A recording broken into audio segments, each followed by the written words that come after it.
Hello, Hockey World. Today is Tuesday, April 11th, 2017. I'm Russ Cohen from Sportsology. And I'm Michael Agello, and this is the Hockey Buzzcast here on HockeyBuzz.com. We may have Kevin Allen today. We're doing a preview of the Eastern Conference, but it's a busy day in the hockey world, and he may not be able to join us, so we'll hope and keep our fingers crossed. But, Russ, you wanted to bring up something before we get started on the show? Yeah, just a little bit of a crossover for the NBA and the NHL. It used to be that first-round picks in the NBA were a slam dunk. They only have 2 rounds. And second-round picks, other than the San Antonio Spurs, they're really hard to get to be contributors at the NBA level. But San Antonio's had a knack for it, where others haven't. But the issue is here that when players don't go to college or they leave college after 1 year, go into the NBA draft, they come in completely – most of them, I'm not going to say all of them because you have some that are ready, but they come in and they're not even close to ready for the game, where it's interesting that I'm not going to say this is a model for the NHL to expect young players to come in, but when the NHL's young players come in, they do seem more ready to play on average, and this is on average, than NBA players do, and I think it's because of the feeder system. The NHL feeder system, we've got NCAA hockey, we've got the CHL, we've got the USHL, the AJHL, we've got all these other leagues. The NBA, you're really just talking about the D League or college. And if you're not good enough to college, you go to the D League or overseas, right? Or overseas. Yeah, they're using Spain and Greece a lot more, a lot more than they used to.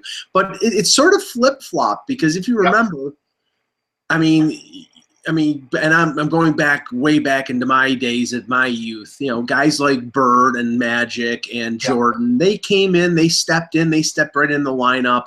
They were ready to play. And now, maybe it's a symptom of the draft being 1 year of college and then where these players aren't fully developed. Some of them go 4 years of college. Those players may be more ready. But going back to, yes, there is LeBron. Yes, there is Tracy McGrady, who come out of high school, Daryl Dawkins back in the day, who come out of high school and Dawkins and Moses Malone too, who are ready to play at 18 years old. But most of these kids are not, and that's but the thing is, and I think you're onto it. I think it's not only junior and European teams and the U.S. national development programs that have advanced, but these kids are more physically developed at 18 to be ready for the rigors of the NHL. And I don't think that these NBA players, maybe they're physically able to do it. I don't think their minds are developed enough to be able to succeed in the NBA right away. Yeah, and it's just like I said, it's on average. It's something I've noticed. But just as an example, and I like to use the Sixers as an example. Now they drafted some players that were injured, but they're not even they're a little bit better than they were a couple of years ago, and they've been drafting tanking first round, and it hasn't all clicked for them yet, right? And we could say the Edmonton Oilers had the same issue, but they also traded a guy who won Rookie of the Year. When do you see someone win the Calder in the NHL and get traded? Michael Carter-Williams got traded after winning. You don't see that. And the reason is because they're worth more to their clubs. And as you pointed out to me, the ownership of the Philadelphia 76ers is the ownership of the New Jersey Devils. Yep. And after last year, when I thought that team had the possibility of having a fairly quick turnaround because they overachieved. Hines is a good young coach. Yep. They have Ray Shero as a veteran GM. They fell flat this year, and they could end up getting the first pick in the draft, but I'm not sure how much they are married to putting the best product that they can put out on the ice and winning in New Jersey. Yeah, they need to spend money this year, whether they're making it or not, if they want to get better. If not, it's an uphill battle for them, especially in the Metro. Like it just is. Now, in the news of the day yesterday, actually came as a bit of a shock last night. Now, we mentioned yesterday when we were talking to Pete Weber that 4 NHL teams, including the expansion Vegas Golden Knights, did not have a head coach. We'll make that 5 because the ownership of the LA Kings cleaned house. They moved on from Dean Lombardi, the VP and longtime general manager of the Kings, and Daryl Sutter, who won 2 Stanley Cups there. I think the writing was on the wall. It was time to start anew, and they've named Luc Robitaille, the Hall of Fame winger, as the team president. And we talked about Luc before because his role had been in flux the last year or two. Yeah, and Rob Blake steps in as the VP and as the general manager. Now, he apparently had been serving an apprenticeship under Lombardi. They got along very well. I can tell you, I personally witnessed him coming out of the assistant's box after playoff games, the Stanley Cup. I've seen Rob around. He has been around the action, so I don't doubt that he could do the job. What I think is interesting here. Okay, if you got something else. Well, no, what I was going to say is, I mean, the assumption out there for the last few years was that the new coach would be John Stevens. Hey, Kevin, how's it going? Hey, sorry about that. No problems. We're just talking about the events of yesterday in Los Angeles. Dean Lombardi and Daryl Sutter being dismissed, Luc Robitaille and Rob Blake taking over. And the one thing I was interested in that wasn't included in the announcement, because everybody thought that the heir apparent as the head coach would be John Stevens, but that was not announced yesterday. So I'm not sure if that's in the plans or if that's they're just waiting to make that kind of announcement. Well, I don't think. I think if it was a foregone conclusion, they would have announced it. So I think he's going to be considered. But if you're Rob Blake and you didn't see this coming, maybe you need more time to think about what you're going to do. Because that seemed like it was the plan moving forward. But I think all bets are off when a new guy is put in charge. And maybe people did see this coming and they had some time, but. I still think it's a little bit startling, and it really speaks to what's happened in professional sports, where it wasn't that long ago that Dean Lombardi was the toast of the NHL, having won a couple of Stanley Cups over 3 seasons and really bringing the Kings to a place of prominence in the NHL in terms of ability. And I think people do view his team as having gone stale. And the other criticism that I think is fair is if you compare the Kings to the Blackhawks. It was 2 different management styles. Stan Bowman tore up his team and rebuilt it, and Dean Lombardi was loyal to his guys. He tried to keep them around. Where I think Bowman was a little bit more ruthless in doing that, and I think Dean probably paid a price for that. He's got 2 bad contracts, and the Gabrick deal and the Dustin Brown deal, and I think both of those contracts make it difficult for him to navigate with other deals. And only by the grace of God did he get out of the Mike Richards contract relatively unscathed. Go ahead, Russ. No, I think that's fair. I think anytime there's a regime change, like Kevin said, whatever the plan was, I'm pretty sure that John Stevens' plan was linked to Dean Lombardi. Like that's once Dean Lombardi's out, now the whiteboard has been wiped clean. And I feel bad for John Stevens in a way. I hope he does sort of get into the carousel of all these other coaches. But, again, like Kev, you weren't on yesterday with Pete Weber, but I still would like to see some new coaching in the NHL instead of all these coaches just being redistributed. Yeah, I think that's fair. I mean, that's how you get innovation and new ideas, and you got to freshen things up. But I think for the most part, you look at the 5 coaching vacancies, I think we're going to see a lot of familiar faces. I mean, Gerard Gallant is I think the number 1 rated available coach. And, Hitchcock will be in the mix as well. And, who knows, Jack Capuano, I don't think that he's, going to land at any of the premium jobs, but I don't know that. Well, I'll tell you what, Mike. And maybe Kev will agree or not, I think the big loser in this right now is the New York Islanders, because Doug Waite went into it sort of like saying, hey, I'm going to take over as the interim, but he didn't really seem like he wanted to necessarily be a head coach. Sure. And so it was never 100% that he was going to do that. Well, in that time, while you hired him as your temporary coach, you now see that 5 other teams need coaches. The Islanders are in the big mix now instead of like having their pick of guys. This could really hurt them. Well, I mean, it could if he's not going to come back. Yeah. And you have sort of an uncertain situation with the Islanders because you don't know whether Garth Snow is staying on as GM or being kicked upstairs to president, and that contributes to the instability of things. Now, Kevin, Darren Drager reported yesterday that the top 3 candidates in Dallas are two of the names you mentioned, Gerard Gallant. Ken Hitchcock is a name is popping up there, coming back there after being there in the late 90s and early 2000s, and Willie Desjardins, who was just fired by Vancouver, who coached their AHL team, the Texas Stars, to a Calder Cup. So, I mean, it doesn't look like they want to go new coach. It looks like they want to go the experience route and a team that has a young defense and some firepower up front. But I think the goaltending is the contributing factor to the demise of Lindy Ruff. Well, I would agree with that. This is what I would say. I did a story today where I ranked the coaching position based on desirability.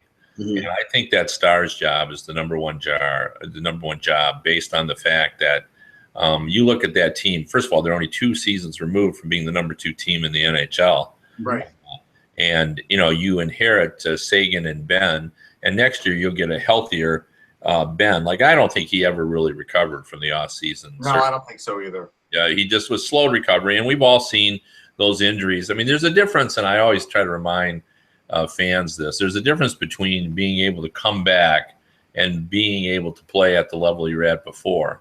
So many times I've seen guys, they come back and they play, and they're a factor, but they're not the player they were before. And I thought that was with Ben, and I agree wholeheartedly with what Mike said, that goaltending, and it wasn't just the poor, the inferior goaltending they had. It permeates the team. Like, everybody plays differently when your goaltending, isn't sharp. That's true. And I think that, there were some periods when they played fine, but it's the level of inconsistency. And I want to make a couple of points. First of all, I'm positive that the Stars are going to address it. There'll be a new sheriff in town in the net for sure this summer, and I think they have a lot of good options. I think Fleury is an option. I wouldn't even rule out talking to Ryan Miller, depending on what happens. I mean, Ben Bishop, they've got a lot of good options there. So I think you'll see improved goaltending. And then with regard to the coach, this is what I know for sure. Jim Nill has a relationship with Gerard Gallant from the Red Wing days. He knows him well. Jim Nill's an old school type of guy, and Gerard is an old school type of coach. There's a lot of mutual respect there. Secondly, he loved Desjardins. Let's not forget, he was the AHL coach there, for the Dallas Stars. And Jim really appreciated the work that Desjardins did there for the Stars. So I think that's a possibility as well. I find it, as much as I know Jim Nill respects Ken Hitchcock, it doesn't seem like that's the right fit there. I agree. I don't think it's the right fit either. Yeah. I could be wrong on that, but I don't know. Like, it seems to me it's time for them to sort of move on and find a different direction. But I'll tell you, I think Desjardins might be the best fit, not because he's better than Gallant, but because he was sort of he was dealt a bad hand in Vancouver, and he would have a better hand here. And the team in Dallas is more like what they wanted him to coach in Vancouver, but ownership never really did that for him. And so Russ, he coached a bunch of these kids with the Texas Stars and got a lot out of them. I mean, and another just point aside, with Lindy Ruff there, I bet you anything, although with the Olympic consideration, I would think that they would try to get Nikushkin back, but with the Olympic situation, maybe he doesn't come back until after next year. But I was going to mention something about that. Unless he knows he's not going to be picked for the team, then I think you'll see him back. Yeah. Now, interesting little byplay here between former Florida Panther Willie Mitchell and Matthew Caldwell, the Florida Panthers team president. Willie Mitchell reacting to Dale Talon being reinstalled as general manager. Unfortunately, the Panthers lost a year of the kids' development, but now you have direction. And the president responds via social media, "Thanks, Willie. Even your passive-aggressive and self-promotion comments are always welcome." I mean, okay. Thankfully, I think now you have an adult back in charge in Florida. And I floated this yesterday. I don't know how realistic it is, Kevin, but with Talon back in control, would there even be a possibility that Gallant would go back?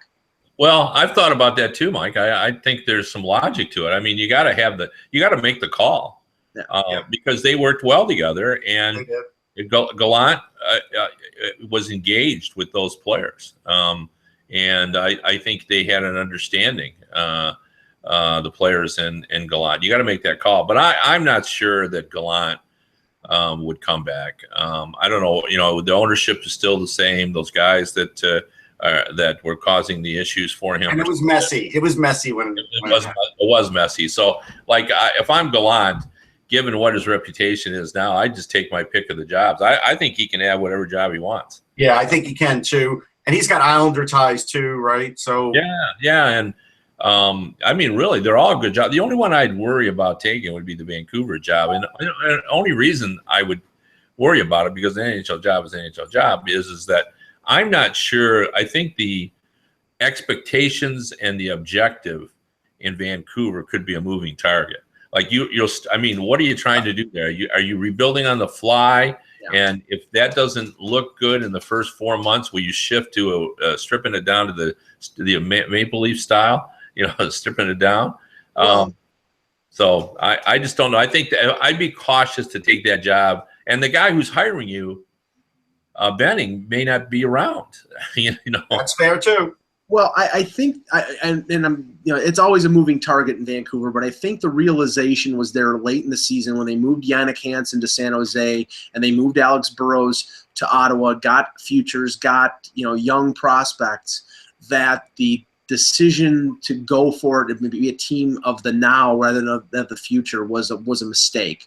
Now, that being said, they could go out and try to sign free agents this year and completely abandon what they've done. But if they continue to go down that direction, then a guy like Travis Green, who coaches their AHL affiliate in Utica, could be the coach that they go for, because he's coached a lot of their young players. He knows how they play, and he's a guy that maybe they win with 2 or 3 years down the line. If you go with Ken Hitchcock or you go with somebody who's a now coach with that team, they are not a now team anymore. They're just not. Here's something going back to Florida. So, and this is not to pick on him. Dale Talon's the right guy. But now that Dale Talon is a year away from not having control of what he would like to have had control of, here's what happens. One of their best scouts goes. Actually, 2 of their best scouts are gone. Besides all the player trades, all the movement on defense, the under-18s are going to be played in the next couple of days. Are they going to change their scouting, Kev, for that? If not, then they're sort of locked into what they're going to do into the draft, whatever, regardless of what Dale wants to do, unless he brings in someone last minute to sort of help him out. So this draft could still be with the old regime. The only thing he can really affect is free agency and trades, which he is a master of. But it's a much harder job now that he's picked up than it would have been had he just stayed on and they would have just left him alone. I do know exactly what you're saying, and I think there is validity to that. Although I would say this, and I think this to be true as well. Dale Talon has a very unique set of skill set in terms of his ability to know all the players in the league and to get up to speed quickly on prospects. Like I've always been really impressed with his ability to kind of know what was going on in the scouting. He knows everybody in the league, and like he'll be mining for information from other teams, and I think he'll get some of that. So I think he will still have an impact on the draft. I know your point is well taken. I mean, the guys that are there are going to have to make the decisions about what happens in the particularly in the later rounds. But I think really in this draft that's going to be key. Yeah, and I think but Dale will be on top of things early on, and I think he'll have an understanding even of the later rounds, because he's an all-purpose, full-service general manager. Like I sat with him in the when I was embedded with the Olympic 2014 Olympic selection process, and I thought nobody in that group had a better understanding of or knowledge of everybody in the NHL the way he did. Like, it was really remarkable. He can speak to the abilities of, you know, all 800 players who played. Yeah. I mean, that's a slight exaggeration, but not by much. Now, let me ask you this, Kev, and then we'll move on, Mike. How much does analytics play into Florida's plans now? They played probably 75% before this happened. What do you think the percentage is now that it's playing into it? 10, 15? I think it's what every other team is. I think everybody now incorporates analytics into their thinking. But I think most teams look at it as supplemental. Right. And I think that's what the way they look at it now. I don't think they'll judge players exclusively, or even that will be the determining factor. But I think it'll play a role, because I think it has to. I mean, I ended up with a long discussion with George McPhee about what Vegas is going to do. And as everybody knows, they've hired a couple of guys, analytics guys. But George was already thinking about that long before he got that job. Like, he thought this is the way the league is going, and he always has been fascinated by, you know, the analytics. And I think everybody, even the old school guys, utilize it more so than they ever thought. But they're not going to be as heavy as they were. No, I don't see that. No. Now, a couple items from your neck of the woods, Kevin. Red Berenson, the longtime coach of the University of Michigan, announced his retirement yesterday after 33 years behind the bench. Everybody associates him with Michigan. I always remember him playing for St. Louis, scoring the 6 goals, even though I was like a year old when he did that, and I think it was 68. But I always read about those stories and how good he was as an NHL player. But he's retiring now. Just give me your thoughts on Red Berenson and his career. Well, I mean, he's had a tremendous impact at that university.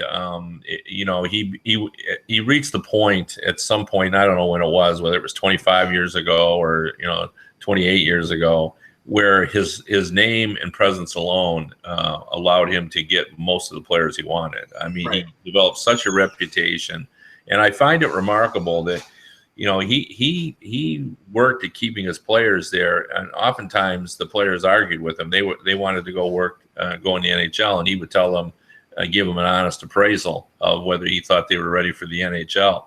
But even those players that he argued with about whether they should leave, they have unbelievable respect for him. Like, you know, you look at all the tweets that were coming out today. I saw them from, you know, Trouba and, you know, a lot of guys who left early. Everybody says the same thing, that Red Berenson made me a better player and a better person. And I think it's a big loss for Michigan, but it is such a premium job that they will get a really, really good candidate. I mean, playing college hockey in Yost Arena, historic, venerable Yost Arena. You know, there are a lot of college coaches that would want to come to Michigan, and you know, you share office space, or you're in the same area with Jim Harbaugh, who is pretty magical these days. So I don't think they'll have any difficulty finding a great candidate. But he's remarkable. They might be hiring Danton Cole today. So. You know, Danton Cole, I think, was Michigan State too. Actually, no. You know what? It's Michigan State that's hiring Danton Cole. Sorry. Yeah. Well, Russ, you brought up somebody who wished that he was available right now to take the job.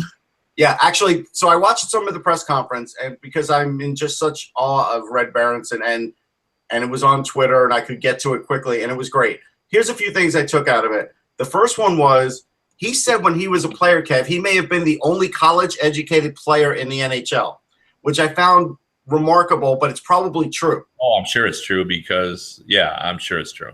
But it's a remarkable thing. Yeah. And he said, even though he had the college education, he went on to get his MBA because he always wanted to make sure he had a life beyond hockey.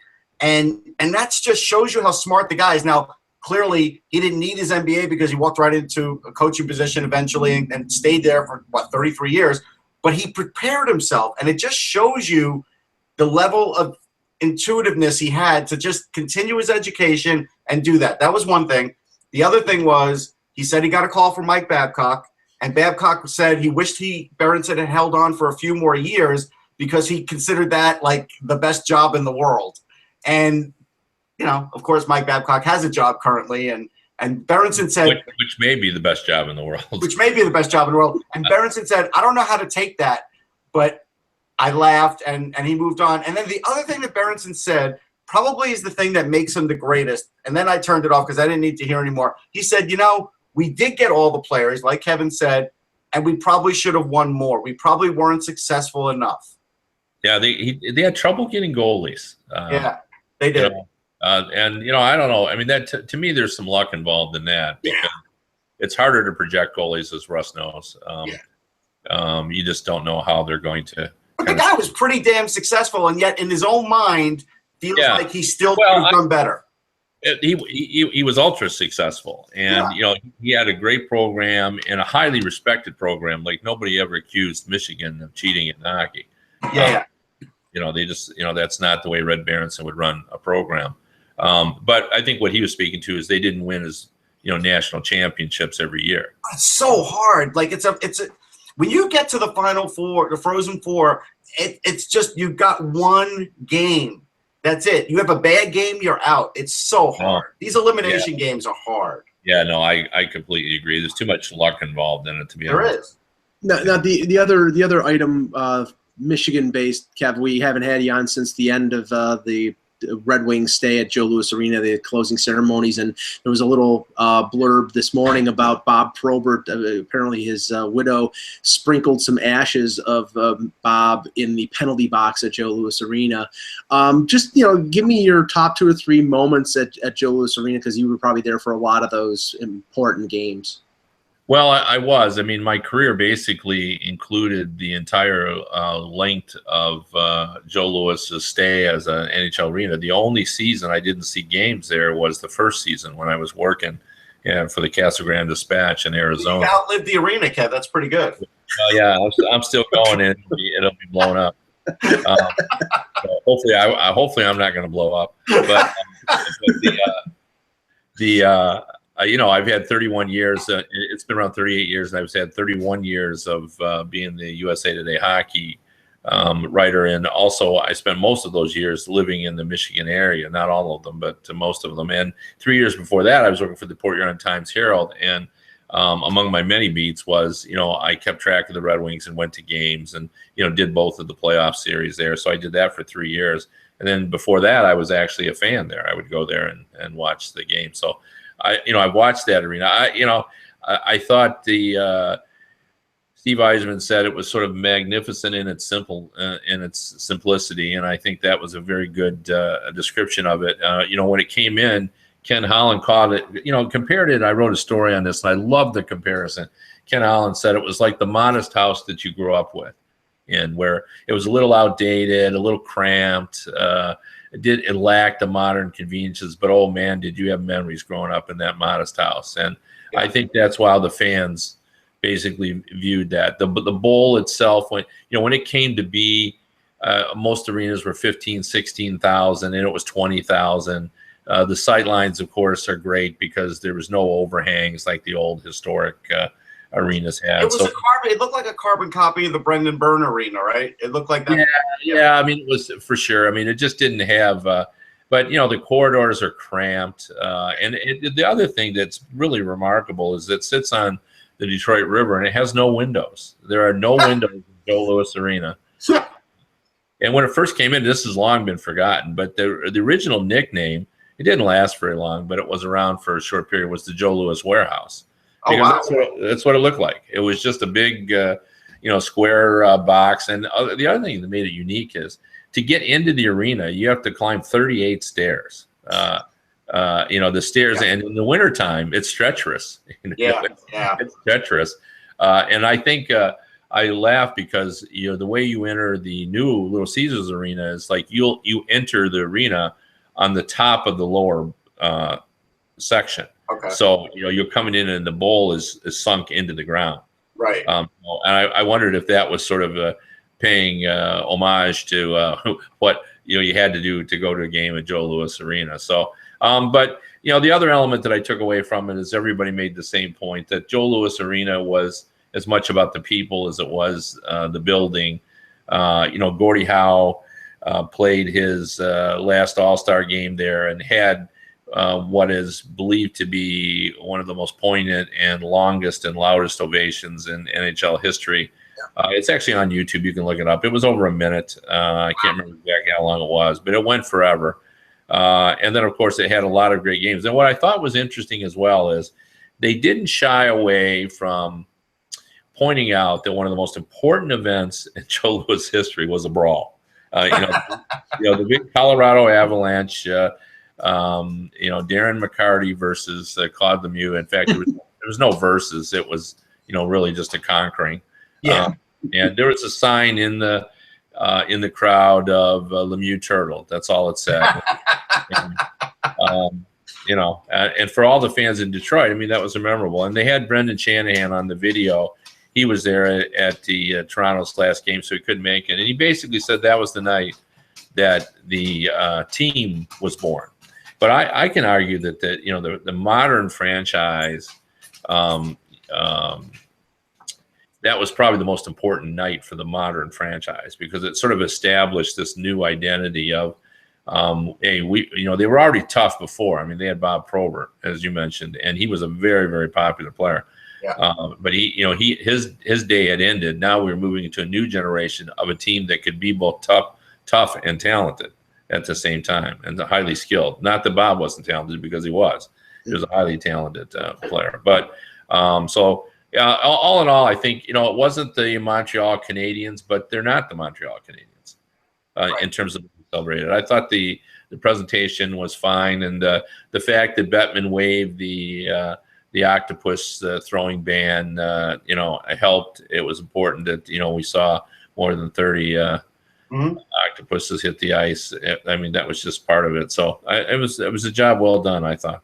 It was. The one thing, Mike, when I covered the Winter Classic out there, the alumni game, I think it was at Comerica, and after the alumni game, you would interview all the guys, and I was waiting to talk to like Scotty Bowman, and everybody was there. But the one thing that was great was the Red Wings alumni was walking around Bob Probert's son, and he was in his dad's jersey. And he literally, and I was watching this, as it unfolded, and he was walking up to every player, and I think it was Ed Mio that was doing it, and basically saying, hey, this is Bob's son. And every player had time for him. Every single one of them reminisced. And so when I saw the ashes, I was like, you know what? It makes sense. Like, that's really good. Like, it was a good way to do that. Yeah, I thought that was great. Okay. Let me add some stories about Probert because they're good ones. Okay. Two things. During the playoffs in the 90s, one time, Probert elbowed Peter Forsberg. And the next shift, or maybe two shifts later, you go deep in Detroit zone, and Forsberg came in and elbowed Probert in the jaw. After the game, and Probert did not destroy him. And after the game, I went up to Bob, who, by the way, was just an incredibly nice man, like unbelievably nice man. And I went to him and I said, what were you thinking when Forsberg came? He says, what I was thinking is, man, I have a lot of respect for this kid. He says, nobody elbows me. Nobody does. And I said, is that why you didn't kill him? And basically he said, yes. Like, he had respect for Peter Forsberg because he elbowed him back. Right. And I have always remembered that. And then the other story that I remember is one that Stu Grimson told me about the understanding of what a nice guy Probert is, and about how and this was also a story about the fraternity of tough guys that existed. Stu Grimson's first fight in the NHL was against Bob Probert. And he comes up to Chicago and he gets called up, and they have a battle in Chicago Stadium. And afterwards, Stu Grimson took his wife out to a very nice restaurant, and they're in the restaurant eating, and he looks up and he sees Bob Probert and a couple of teammates walking in, and Bob spies them in the corner. And he said, this is an hour and a half after we fought on the ice. And he goes, it was quite a tussle. And Bob looks up and sees me, and he makes a beeline right toward me. And I'm thinking, I'm a rookie. I'm thinking, am I going to have to fight Bob Probert right here in the middle of this restaurant in front of my wife? So Bob gets to his chair, and he says, all of a sudden he reaches out with his arm and goes, here we go. And he shakes my hand. He goes, pretty good scrap, eh, Stewie? And he said, I understood then, this is how it works in the NHL. That Bob was tough as can be. And Brian Murray used to say that Bob had to take 2 or 3 punches before to get into it. Bob didn't love fighting. No, he could fight. He was a great fighter, but he didn't love it. Yeah. He just happened to be good at it. And, you needed almost to wake him up. But when you did, you paid. Actually, you bring up a good point, Kev. There was a fraternity of tough guys back then. You almost think now that the ones that are left, it's every man for themselves. I don't see that same fraternity existing anymore for the guys that still do it. Well, I think your point is valid. It's not the same. I think there is still a little bit of fraternity. I don't find those guys want to hurt each other, but I think it's not the same. I would agree with that. Okay. Quick item before we get into the Eastern Conference previews. I call this the Olympic effect. Came out a report from Yahoo that 2 Russian players who the Blackhawks were talking contract with, one of them a Blackhawk draft pick, Maxim Shalunov, and another free agent, Anton Bertisov, they both broke off negotiations. They both had the same agent. They both broke off negotiations with the Hawks once the NHL made their decision not to go to the Olympics. Now, we talked about this, Russ, a couple days ago. A guy like Antipin, who is a KHL defenseman, well-regarded. Vladimir Kachev, who the Leafs were interested in. I don't know if those situations are the same, but there have been some reports and rumors that those players may stay in Russia because they have a good chance to play for Russia in the Olympics. Yeah, I think the interesting thing is for those guys, I think it is affecting them because they would be big cogs on this team. And Shalunov can fly. I watched Shalunov before he was, in the KHL, and that kid can fly. And that's why Chicago wants him. The one guy that's interesting who's sort of fallen out of favor in these playoffs is Ilya Kovalchuk. There's a rumor that he won't even be on the Olympic team, won't even be asked to be on the Olympic team. And so the odd part of all this is that while these really young, great, talented players are going to end up, most of them are going to end up staying, this is going to push Kovalchuk back in the NHL, I think. Well, it could. The only point I would take, and this is a very valid concern because this is impacting players because some of the top young players definitely are going to stay in Russia. However, I said this recently to a GM. There's not going to be 53 people on the Russian Olympic team. Like I keep reading all these things about this guy and that guy, and this guy's going to stay. There's only 23 guys. Right. And, Ovechkin has one of those spots. Kuznetsov has one of those spots. Right. There are 8 or 10 or 12 guys in the KHL that are going to have those spots as well. So we're only going to be talking about 7 or 8 guys. You got to have a pretty good idea that you're making team. Right, and that's why I brought that up about Nishushkin, Mike, because Nishushkin isn't going to be picked for that team, and that's why I think there's an excellent chance he does come back. Well, it's still debatable whether the NHL Russian players are going to be able to play. I've heard we don't know what's going to happen. I've heard reports that the IIHF will not allow Russian players with NHL contracts to play in the Olympics because they would be breaking the league's edict of not playing in the Olympics. So, if that's the case, then it's going to all be KHLers. I'll go back to this, and Kev will think it's crazy, but I did say it, and I'll say it again. Kevin, if they want to play in the Olympics, and let's say that is the rule, they could break their NHL contract and go do it. No one's stopping them. Yeah, well, the IHF, how hard do they want to push this? That's the thing. I've thought all along, and everybody says, well, the IHF would never allow this. But what if the players had just announced day by day for a 30-day period, 5 guys a day saying, I'm going to the Olympics. I'm going with Ovechkin. So, Taves and Kane say it on Tuesday, and Zetterberg and Doughty say it on Wednesday, and it goes on and on and on. Like if everybody did that, would there be pressure on the federations to take those guys? Because, how do you, if you're an American and Patrick Kane says, I want to play for the Olympic team, and he's the best American player going, maybe it's Austin Matthews now, but, Patrick Kane has done more. How do you say no to him? And the argument, of course, is the NHL gives them $8 million a year, USA Hockey, and they could exert some pressure. But the IHF, they don't like it that the NHL players aren't going either. So this is a very, very, very messy situation, and I don't think it's going to be easy. Even if the league shuts down or doesn't shut down, and 7 or 8 Russians end up going, that's not likely. But say there's 4 or 5. does that? Will some Penguin fans sue because they missed Malkin, or will the fans sue because it'll be interesting. It's going to be messy. I don't like it. I understand it. I certainly do, but I don't like it. I think that's still kind of, and I still believe in my heart that Bettman would prefer to go. I think that this is all about owners not wanting to go. No, I agree with that. You're right on that.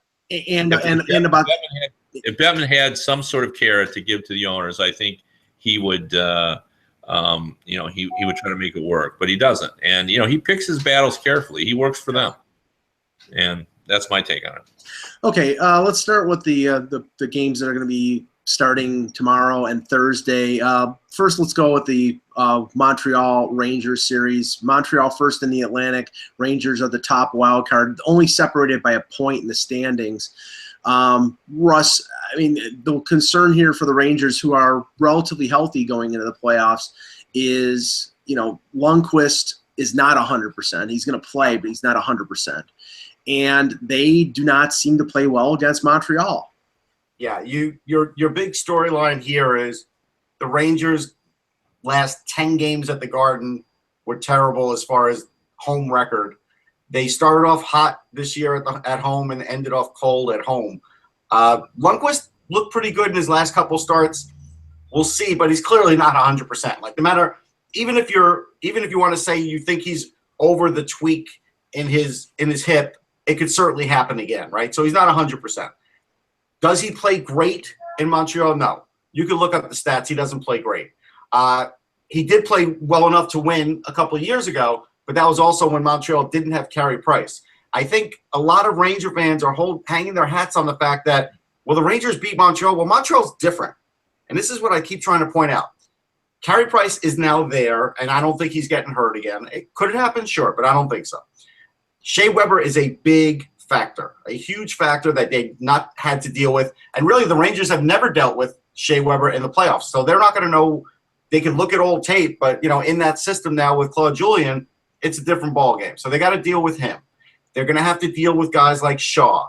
They're going to have to deal, I don't know, Martinson, will he play? I don't know. But they're going to put in the biggest, dirtiest lineup they can against the Rangers because the Rangers do have a team that's predicated on speed.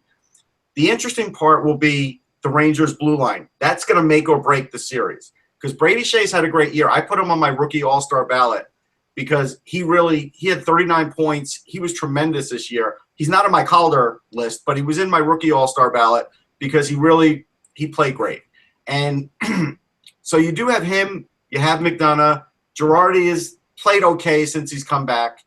Stahl has fallen off a bit. Nick Holden, like all of a sudden, when you get past 4 with the Rangers, it's a little sketchy. Can they survive by playing mainly 4? I guess, because the Blackhawks did it. But this Montreal team is going to push them to the limit and could push past them. And I think to really go back and say, well, the Rangers beat Montreal before, they're going to beat them again, it's a different ballgame. Claude Julien's puck possession game will give the Rangers trouble. It will. Kevin, Alexei Emelin is out to start the series. I'm not sure how long he's going to be out, but he's a guy I would automatically feel safer if I'm a Ranger with Emelin not on the ice. Weber's going to play. They do have a bunch of rats like Shaw, like Gallagher, who will annoy the Rangers. But I see the Rangers having an offensive advantage here because, like I've always said, if it's Radulov and Pacioretty, and if you stop them, I think you stop the Canadians, and then it's a 1-goal game. So what do you think about this series? Well, I mean, I agree with you. I mean, I think it's time for offense to actually beat defense, for the first time. We always say defense is king, but, I do see the Rangers having distinct offensive advantages. They have more dangerous players. I think Julien, for sure, though, has changed the perspective of the Canadians. Like they're much better prepared in my mind to be a playoff team than they were under Therion. Just because Julien is at the top of his profession in terms of preparing his team for the playoffs. Like he knows how to play it. He's a very good in-game coach. He'll pull all the levers and pulleys during the game. He'll make switches based on what's home. He's a very good bench coach, and I think that's going to be an advantage for them as well. there are not many playoff series where I think the Rangers are going to be at a disadvantage, but I think they will be against Carey Price for the reasons you mentioned. This has not been a very stellar season for Lundqvist, and no. Carey Price is Carey Price. So I think there's a lot of advantages for the Canadians, but I just don't have a lot of trust in that team to get enough goals, and I do believe that the Rangers will get enough goals, and I think that defense could hold together. Like, even though it's a suspect defense, it's a veteran defense too. It's a veteran defense. That's true. They got guys that have been around the block, and McDonough and Girardi and Stahl. Those guys have played a lot of good, important games, and I think that will give them an advantage. I think the Rangers are going to win this series. Now, the other series in the Atlantic are two teams that I think sort of mirror image each other in terms of the way that they're coming into the playoffs in Ottawa and Boston, because both teams' blue lines are ravaged with injuries. Now, according to the reports right now, Cody Ceci, who injured, I think it was a lower body or a high ankle sprain or something of that nature. Erik Karlsson had a foot injury. Mathot, obviously, with the pinky injury. That supposedly they're all going to play, or at least in the first couple games. The same cannot be said for Boston. Torrey Krug is out. So is Brandon Carlo after getting run into the boards by Ovechkin. That necessitated the Bruins to sign Charlie McAvoy to the entry-level deal, and he's probably going to play in the playoffs. Russ, what do you think? I mean, this is sort of a war of attrition. This is a war of attrition, but I'm going to have to like the Bruins' chances a little better. I won't pin it down today because I know we're doing, our stuff tomorrow with that. But what the Bruins lack on the blue line, they still have in veterans that have been there and know how to win. When you are looking at stats for, voting for NHL awards, Patrice Bergeron's season once again just jumps out at you like, wow, like 60-something% on faceoffs, like just some ridiculous numbers that mean a lot in the playoffs. I mean, I know analytics guys don't think that faceoffs are important, but I'm sorry, when you're taking an offensive zone face-off and you need a goal, it's important. And when you're taking a defensive zone face-off and you're trying to hold on to a lead, it's important. And so, there's key times where I think they do have an edge with that. I don't think McAvoy is a tremendous step down at all, because I think he's ridiculously smart and can definitely play, and I think they should play him with Chara. I think that would be the smart way, and sort of let him be his apprentice. I think that would work out well. I think Ottawa's a little beat up. Boucher has really impressed me, though. His system there has worked tremendously. Just like we thought Derek Brassard was a great pickup for them because he knows that system. He knows that coach. They do have some offense. I think their defense could let him down. Anderson has had a great year. Anderson has been, just considering all that he's been through, it's an amazing season, and you probably could almost write a TV movie. I still kind of leaning towards the Bruins a little bit, though.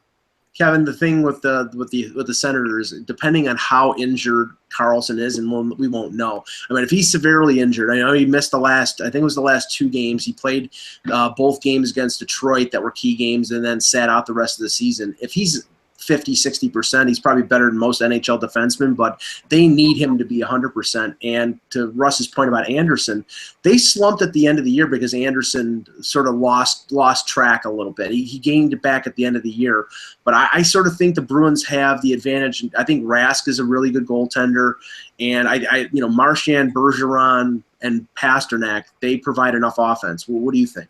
Well, for sure, the knowledge of Bergeron of what it takes and to be successful in the playoffs is, you can play him in all the key situations. He's a great defensive player. He scores clutch goals, and I think Marchand's confidence and reputation grew dramatically in the World Cup. I think it really sort of spurred him to this season that he's had, in my opinion. I think the light bulb went on. Like, oh my gosh, I really am an elite level player, and he played like it this season. So I still like the Bruins, and I completely agree with Russ's assessment of McAvoy. I think even though he's a teenager, it's like he's 25 in terms of his poise and maturity, the way he handles himself on the ice. I think he'll step right in. I still like this Bruins team, for sure in this series, because I just don't know that the Senators, they're too goalie dependent with all these injuries. And Rask is. I don't think he's going to lose that goaltending battle. As good as Anderson's been this season, and he's really been good, except in the latter stages. Rask is a very poised goalie, and I think at the worst, the Bruins are going to be even in goal, and I think they'll have an advantage. Now, switching over to the Metro, I'll start with the second, third matchup here. I think this conceivably is the best playoff matchup of this year's playoffs. Columbus versus Pittsburgh. There's hate there. I'm looking forward to the Dubinsky-Crosby battle, Russ. Yep. But the big consideration here is a lot of injuries on the side of the Penguins. Hagelin, Malkin, Mata, they didn't come back in the last couple games of the regular season. They may come back in game 1 or game 2 for them. And obviously the loss of Letang for the season, although maybe is it a loss for the season or is it? Or isn't it? I mean, what do you think? Here's the thing. I take a few things. Like I had said the other day, pre-Stanley Cup, going through media day, Justin Schultz was a spare part. He's no longer a spare part. He's an important part, and he's done great. So I think they can weather that storm. I don't think the world gives Matt Murray enough credit. It still seems like even though he went through and won a Stanley Cup, because he could possibly win the Calder too, that they look at him as maybe he's like a fluke. And at the end of the day, he's a Stanley Cup winning goalie who's a really good goalie. If you break down his wins, and he hasn't played that many games. I think he had 32 wins in 49 games. That's pretty impressive. And so you look at what he did, even with the time that he lost this season, he's been impressive. When you look at Connor Sheary and Brian Rust, these are not sexy names, but they have more playoff goals than anybody on the Columbus Blue Jackets. And so at the end of the day, as much as I like the Blue Jackets, and I do love their blue line now, which, again, 2 years ago, I would never have said that, right? And I love their goaltending. Bobrovsky's had an all-world year. I kind of wonder where Columbus is going to get their goals from. That's the problem. Yeah, I mean, I do see that, and I mean, I think the way Bobrovsky has played during the regular season, I think he has a slight edge in the goaltending battle. But Murray did win a Stanley Cup last year. I mean, Kevin, the thing is, you can't ignore the 16-game winning streak when it comes to Columbus. And after that, they've played a little above 500, but they've never matched that level of performance. What I see here is a team that's hungry and a team that's been sort of waiting around for the playoffs to get started. And the last 3 or 4 weeks, there was no real challenge for them. So what do you think of this series? Yeah, I mean, and I think that as impressive as the Blue Jackets have been, they still don't measure up. Let's look at center ice, where Dubinsky is, and Wenberg is, they're competing against Crosby and Malkin. Like, there's really no comparison there. I just think the knowledge that the Penguins have in terms of how to be successful in the postseason, and much of it gained last season, but for some of these guys, it goes back a ways. They understand all that goes into climbing Everest. Because they've done it before. And the Crosby factor is huge as well. I mean, let's look at him now. This is a guy that's won 2 Stanley Cups. He's won 2 Olympic gold medals. He's got a golden goal, a World Cup, a World Championship. He's been MVP in the regular season, the postseason, the World Cup, the playoffs. And when is he going to do something? When is he going to do something? But you know what? This year he's been more of a goal scorer too, Kevin. That's something we haven't really seen out of Crosby. Well, no, I would agree. I mean, he scored goals in the past, but now I agree with you. There was a greater emphasis in that. But he'll do whatever he feels that the team needs him to do. And the point I'm just making is that he's a guy that can just change the playoff series, as you know. And I just think all of those sort of and the speed. We haven't even talked about that too much. Last year, that was their advantage, and that hasn't changed. They're still fast. Chris Letang is a loss, not only offensively but defensively as well. He is a prickly competitor, and that's one thing where Schultz cannot match. No, he can help the offense, but he does not have that. I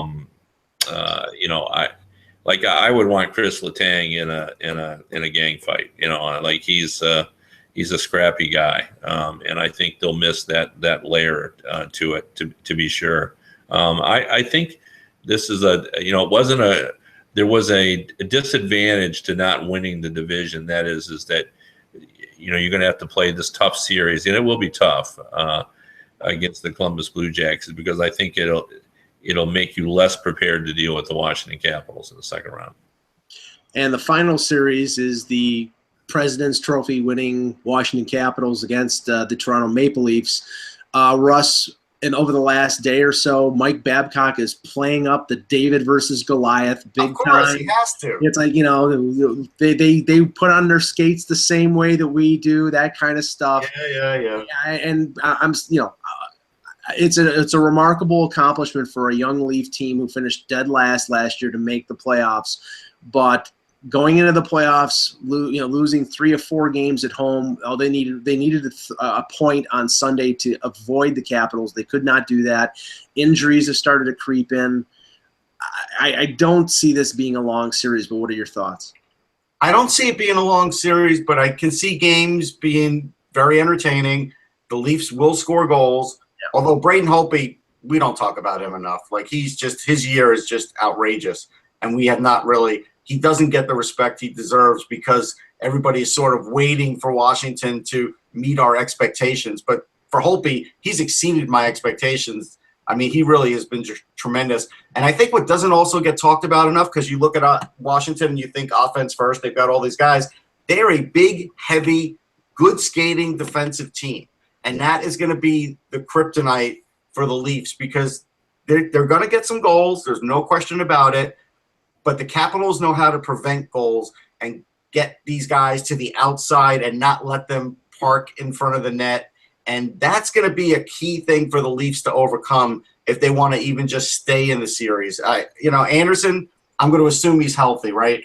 But at the end of the day, I can't draw you a roadmap of where I could say the Leafs are going to win. But I think the Leafs can put a scare into them for some games. Well, Anderson practiced today. Roman Polak and Nikita Zaitsev, did not practice. They both got hurt against Columbus on Sunday. And Kevin, with a full complement, the Leafs would have trouble against the Capitals. I mean, I was impressed the last few games of the regular season. Kevin Shattenkirk finally started to really get involved with them, especially on the power play. There was maybe a little adjustment period, but that team was loaded on the blue line, and they add a guy, a difference maker like Shattenkirk. I mean, this is the toughest opponent that Babcock and the Leafs could pull. Yeah, I agree. No one predicts a sweep anymore. We just don't do that out of respect to the parity of the league, and there really is a vast difference with the league now in terms of the gap between the haves and the have-nots. It's just really small. But this really does look like a sweep. And I say that not as demeaning where the Maple Leafs are at, just how good the Capitals have been, and the lack of experience that the Maple Leafs have in terms of being in this situation. And when you compare the goalies, there's no comparison. When you compare up front, we all love the young Maple Leafs, but Austin Matthews has never faced anything quite like the playoffs. And just as we're not giving Holtby enough credit, how about Nicholas Backstrom? Backstrom has had an incredible season, and we don't even talk about him because he's on the same team with Ovechkin. And Ovechkin is Ovechkin. He had 33 goals this year, and everybody said he had an incredibly off year. Well, that's because we're used to him getting 50. But I like this team. The Shattenkirk. It wasn't overkill. It makes this defense better. John Carlson is an underrated defenseman as well. This team has a lot going for it, to be sure. And I could easily see this being a sweep. Yeah, the one thing that the Leafs are a very speedy, offensive-minded club. And if you look at Washington, even down to their third and fourth lines, a line like I think it's Beagle, Daniel Winnick, and Tom Wilson, that is a very heavy team. Even on their first line with Ovechkin. Ovechkin runs people. He is a bull in a china shop. And the Leafs are not the biggest team. They're very speedy, and they've done pretty well at avoiding contact. But it's going to be tough to avoid contact in the playoffs against the Caps, Russ. Oh yeah, Tom Wilson will make sure of that, right? It's just it's a tall order. The last time I picked a sweep was when the Rangers played the Atlanta Thrashers. I did pick a sweep. And I think Kevin probably picked a sweep then too. That one was obvious that it was a sweep. I'm going to say this might not be a sweep simply because it wouldn't shock me if Matthews had a great game and could affect the outcome of one of these games. I wouldn't be shocked at that. Or Marner. I mean, Marner's had an unbelievable year too. But I think at the end of the day, when you're going to see these guys going up against superb defensemen, it's going to be very hard. And that's I think it's going to be tough. Are they going to get? Are the Leafs going to get any scoring from their bottom lines? That's a big question. They haven't really gotten any scoring out of their fourth line all year. They're going to need it, and they're going to need it. Yeah, but I mean, I'm sure Leaf fans really don't care a lot about. I mean, I'm sure there were a lot of "We Want Ottawa" signs at the ACC on Sunday, but I think they're just happy that the team made the playoffs. Kevin, you got anything further you wanted to? Otherwise, I'll be going to that Columbus-Pittsburgh series. I'll follow that for at least 4 or 5 games, and then I may switch depending on what's going on in Chicago and Nashville. But I agree. I think that the Columbus-Pittsburgh series is going to be a good one, and that's where I'm headed. All right. Well, Kevin, thank you very much for being on the show. Thanks, guys. Thanks. See you later. Okay. For Russ Cohen, for Kevin Allen, I'm Michael Agello. Thanks for watching, and remember, without the buzz, it's just hockey.